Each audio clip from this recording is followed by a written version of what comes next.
So some of you heard we were chatting before class started, but I wanted to just say it in the recorded session of the class because there are people who don't attend and listen to it by recording. So yes, we welcomed our grandchild, Lucy Borges Hart, into the world at 3 a.m. in Seattle on Wednesday. So in the last class, I had told you that my daughter-in-law was in labor, and so it happened, and very joyous. Um, she's doing well, uh, and seems to be an easy baby, which I'm very grateful for their sake. Uh, our first was not an easy baby. Uh,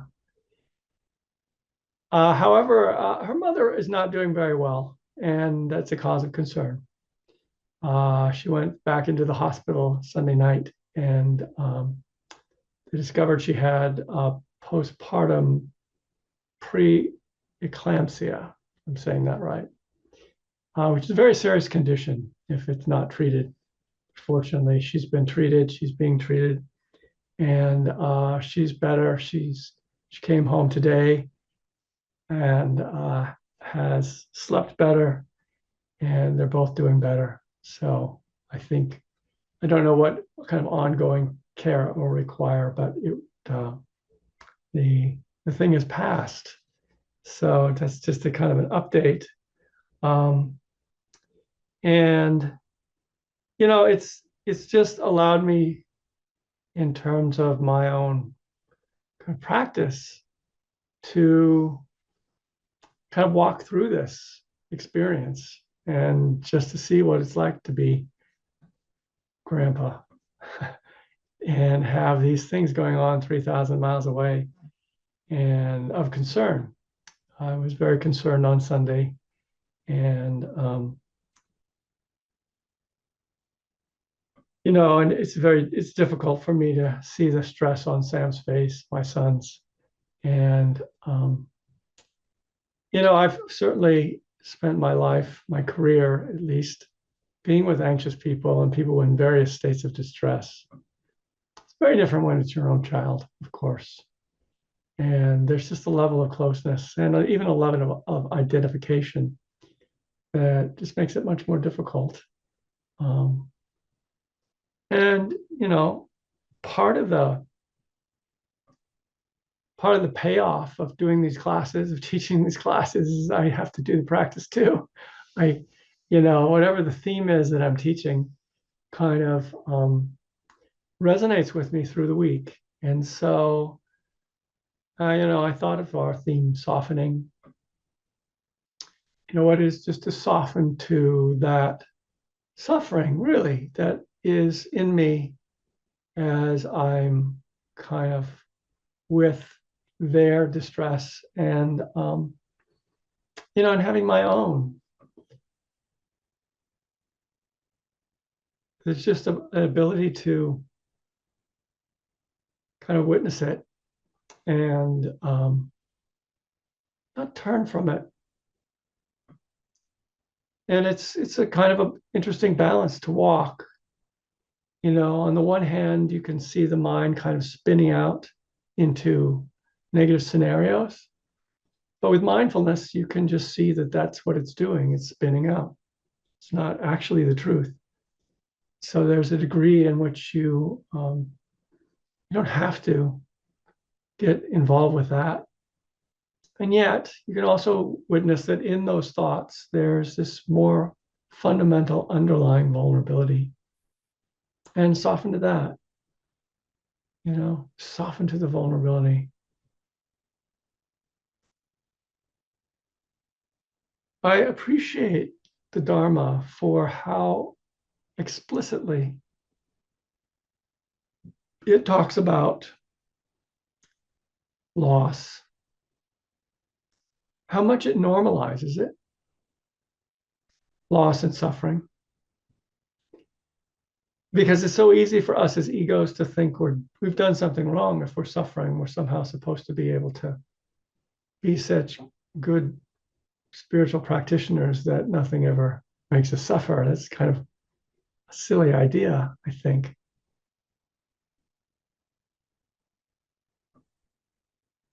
Instead, it's here. Suffering is here. And yet there is a way that we cannot suffer. We cannot create suffering for ourselves from the suffering that's here.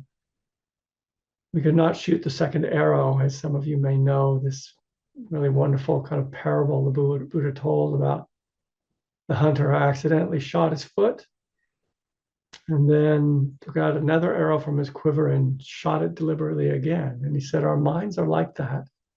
When something pains us, and then we come back and we criticize ourselves, or we complain about the situation, or we do all these other things that magnify our suffering.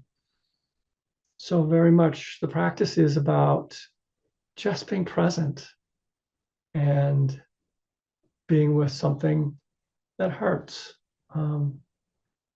Recently, a good friend of mine in Seattle died. We had our internship together, our mental health internship together at Seattle Mental Health, way back in the beginning of the 90s.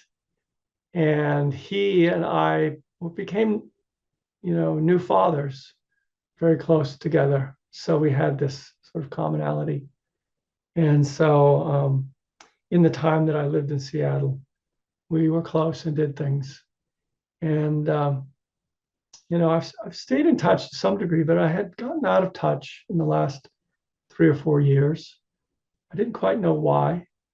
And then I had a couple of really unsatisfactory phone calls from him where the first one seemed to be like a butt dial, and he didn't kind of realize what he'd done and got off the phone right away after he hadn't talked for a long time. And I thought, oh, this isn't right.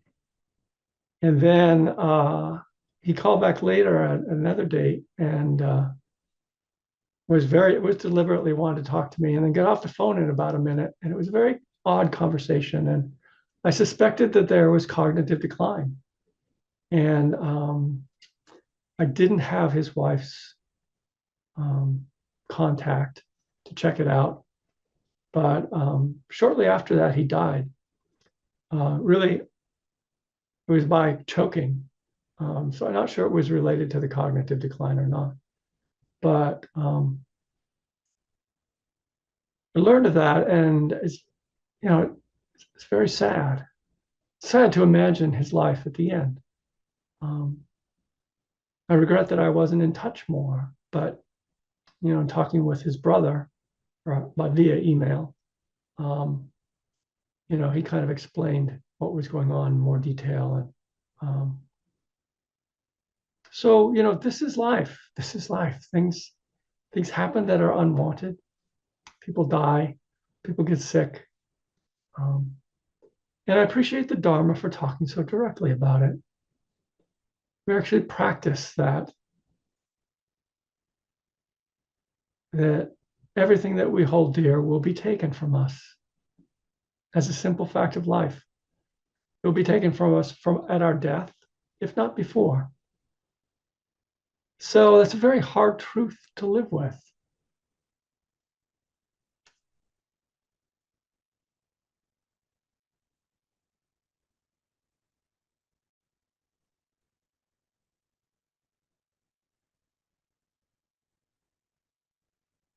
And a hard one to soften to in many cases. To be particularly the Buddhist teaching, death is not really the end in a certain sense. It's a passage.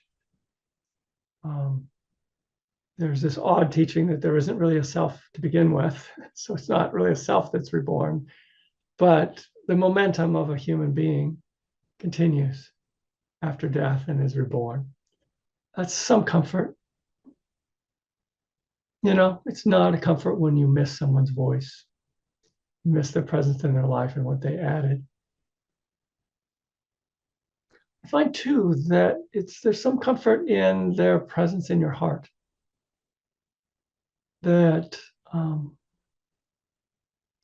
people who I feel have been dear to me are still present to me. They still even talk to me sometimes. How much external agency is in that? I don't know. But it can be very realistic when they weigh in on things and sometimes show up in my meditation. This feeling of the presence of someone who is dear to me. And it's very reassuring. It comforts my heart. And so that's also a human experience. It's quite a mystery.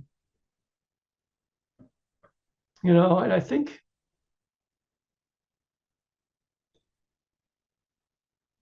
oftentimes people have very strong beliefs about the afterlife, beliefs about things that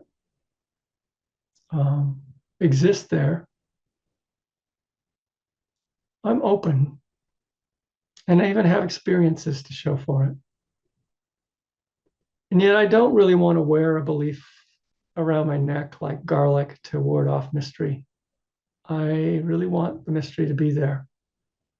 And I value the mystery. I think there's something that's deeply humanizing about the not knowing, the way we are as consciousness immersed in time.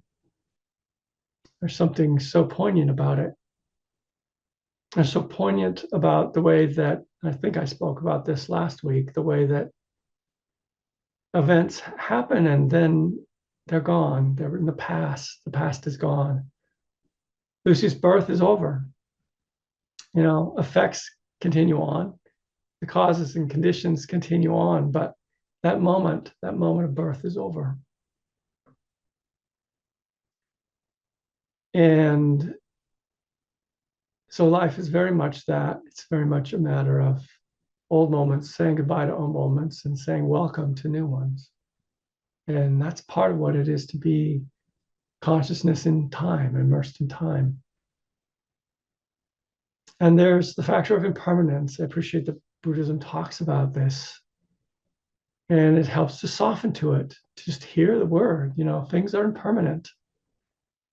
And you can't hold on to them, or there's suffering often in holding on to them. The way you might have wanted something to be or to go. Sometimes you can't help wanting it that way. I'm not saying that you should pretend not to. There's suffering in it. There's suffering in our resistance to how things unfold. And so we see that. We're encouraged to see that. We're not encouraged to dislike ourselves for the way we resist change and have a hard time with loss and impermanence. We're not invited to feel ill will in any way to ourselves as beings for that. Or rather, we're invited to show up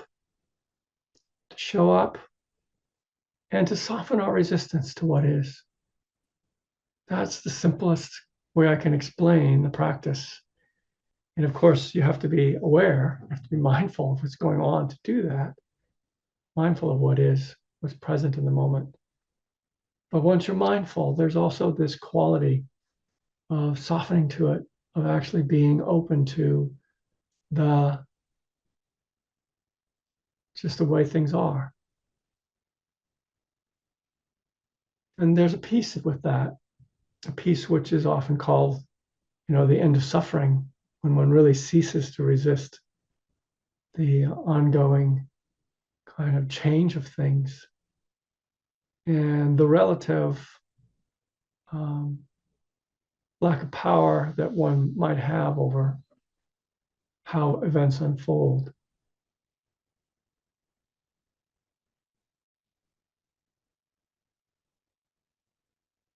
So anyway, I'm kind of riffing a little on my recent experience of just that vulnerability, just that not having things go as you might wish, just that kind of connection, which is suffering, which is also love. Love is willing to feel with another human being. It's just a fact of that.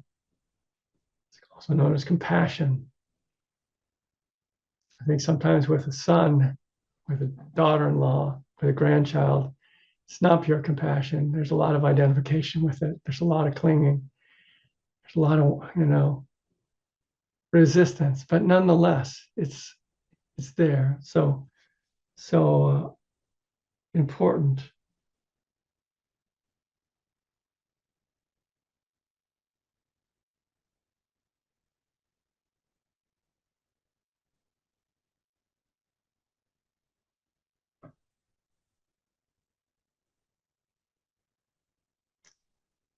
And I think it's our connectedness that really helps us to soften to impermanence and change and loss.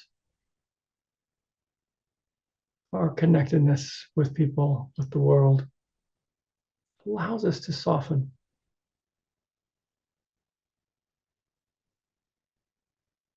We all will face our own death.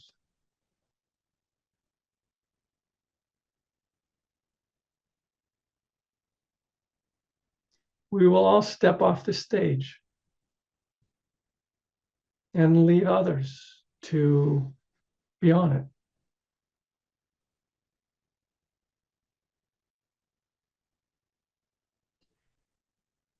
So that consciousness that we won't always be here can connect us, can help us to invest in more than ourselves, can help us to invest in the people remaining.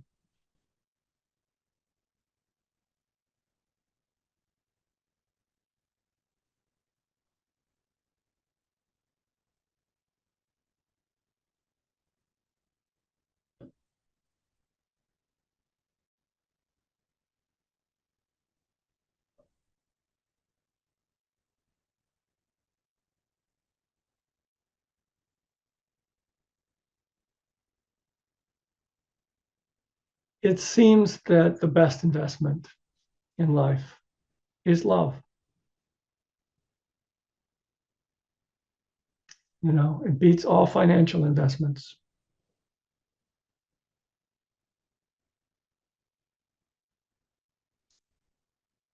It beats achievements,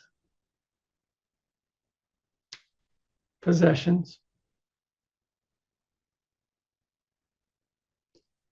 and it's available to everyone.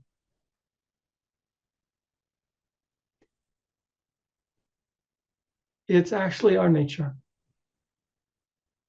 If you get past the protectiveness that we all have grown up around our nature and the kind of, selfishness that sometimes obscures it, we all have this deep urge to participate in life and to be close to others and to be of benefit to others.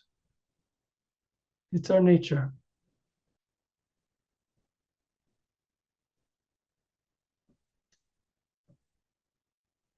It's easy sometimes to forget.